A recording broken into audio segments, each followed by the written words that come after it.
All right. Hey guys, hope everyone is doing well. This is Friday night, and it's a Friday night vlog time. So I hope everyone is doing well, and a lot of good videos out there on YouTube. I just learned so much, and you know, sometimes I feel like I'm addicted to YouTube because it's just full of good information, and I can't get enough good information. But I like to read too, so I got to break off every now and then. Just to let you know, if you're interested, Ron Paul recently came out with his new book, In the Fed, and I love it.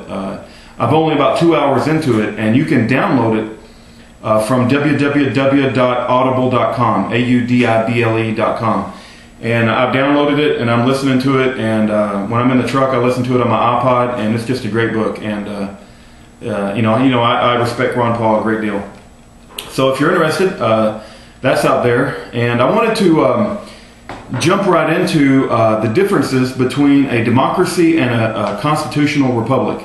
And I wanted to read a couple of things and offer a few ideas, and just offer some ideas to think about. And it's up to you, whether you think they're good ideas or not. But let's discuss the difference between a democracy and a constitutional republic, so that we're very clear on that. Let me just read this. I thought this was a pretty good thing I found on the web that kind of describes the two. In a democracy, the majority has unlimited power over the minority. This system of government does not provide a legal safeguard of the rights of the individual and the minority. It has been referred to as majority over man. In a constitutional republic, which is what we have in the United States, the majority is limited and constrained by a written constitution, which protects the rights of the individual and the minority. The purpose of a constitutional republic form of government is to control the majority and to protect the God-given inalienable rights and liberty of the individual. The United States of America is a constitutional republic. So I thought that was a very good definition, and it's important, that we understand that. So having stated that, another way I've heard about it that kind of helped me stick in my mind was a democracy is where two wolves and a sheep get together, and everybody votes on what's for dinner. Well, you can know who's going to be for dinner in a democracy, right?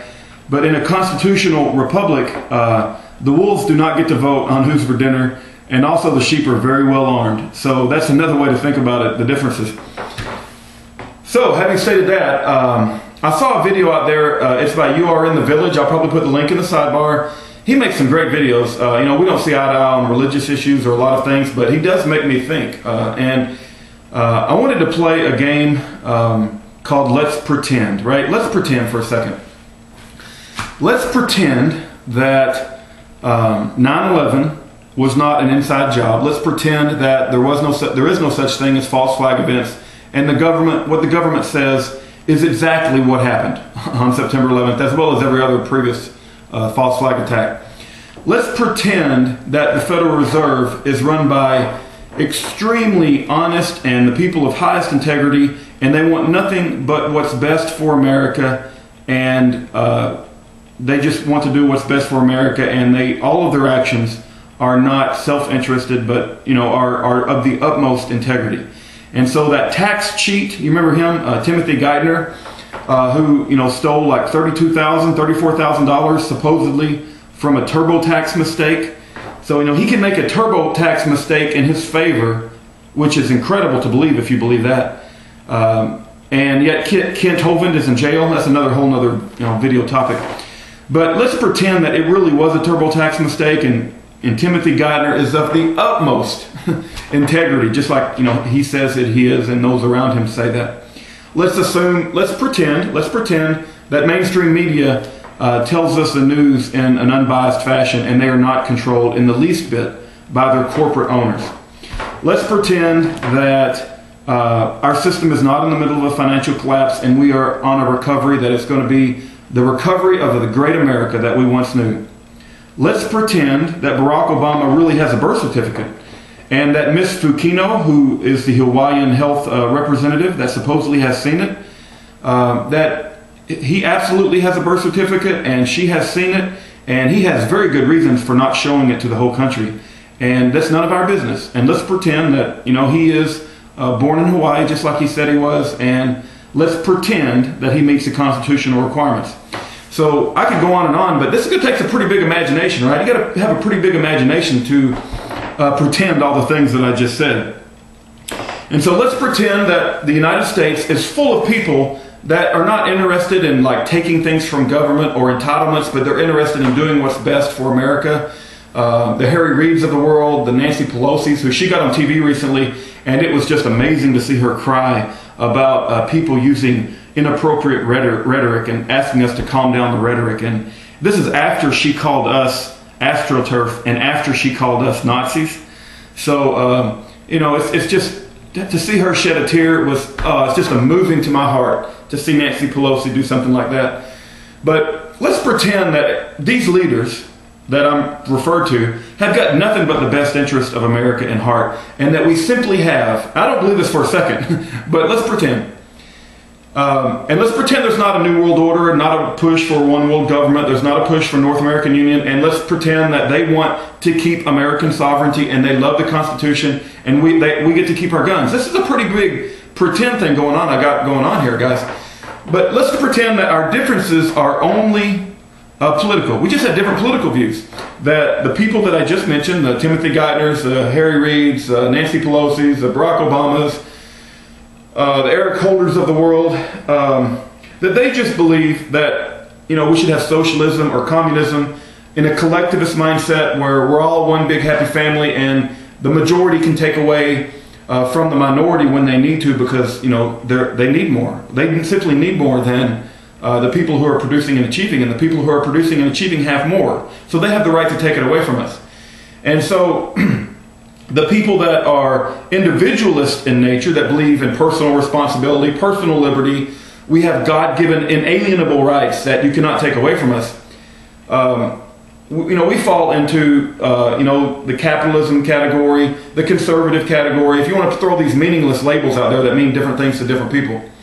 But let's pretend we're outnumbered. So you could say that if you believe in a democracy, that these people have the right to, make any law they want to, and we just have to bite the bullet because you do believe in a democracy, right? That's why it's important you understand that we live in a constitutional republic and that we have God-given inalienable rights that are part of our being, that come from God, and it's not deemed by any law that man can make. And when they go over that line, they've already gone over the line as far as I'm concerned. But, eventually it's going to get to the point where we will have to fight. And whether it comes to physical confrontation in the street or them breaking down the door trying to give me a damn swine flu vaccine shot, whatever the case is, that, they have to understand that even if all that pretending was a correct pretending, which ain't no freaking way that all that pretending was on the money. All of that is a complete lie because they are greedy, evil, sorry-ass bastards who have nothing but lining their own pockets and fulfilling their own desires and their wicked lust in this world. But I'm giving them the benefit of the doubt, which is almost an atrocious amount of imagination that I have to have. I'm trying to explain to them that even if I assume that they were good people in their heart, that they're going to vote and change the laws and change the landscape of the land so much that it's going to take away our constitutional republic and it's going to infringe upon my God-given inalienable rights. And at that point in time, I'm going to be forced to take up arms. I'm going to be forced to fight you physically because I'm not going to let you stick me with a vaccine shot. I'm not going to let you disarm me. I'm not going to let you control my freedom of speech. So I wanted to offer it like that because it's important. We could talk about all these words that have lost their meaning. Communism, socialism, capitalism, conservative, liberal, Christian, Muslim. All these words have lost their meaning. We need to speak about words that have specific meanings. And the message I want to get out tonight is that I believe in a laissez-faire capitalistic government, which means we have a police force, a national defense, and a legal system, and that's it. And that if the conservatives or the people who have individualist tendencies ever get into power again, we should not feel good that we're got in power and still keep this big gigantic government system. If we ever get in power, we have to start dismantling government. We need a small government, a laissez-faire capitalistic government, which is as small as we can possibly make it. So therefore we lessen the opportunity for corruption and we lessen the opportunity for the majority to stick it in the minority's rear and continue to continue over and over again to screw us over. And you're going to push us to the point where we're going to have no chance, but we're going to have no choice but to fight. I ran past my 10 minutes. I didn't mean to. Take care, everyone. God bless every one of you.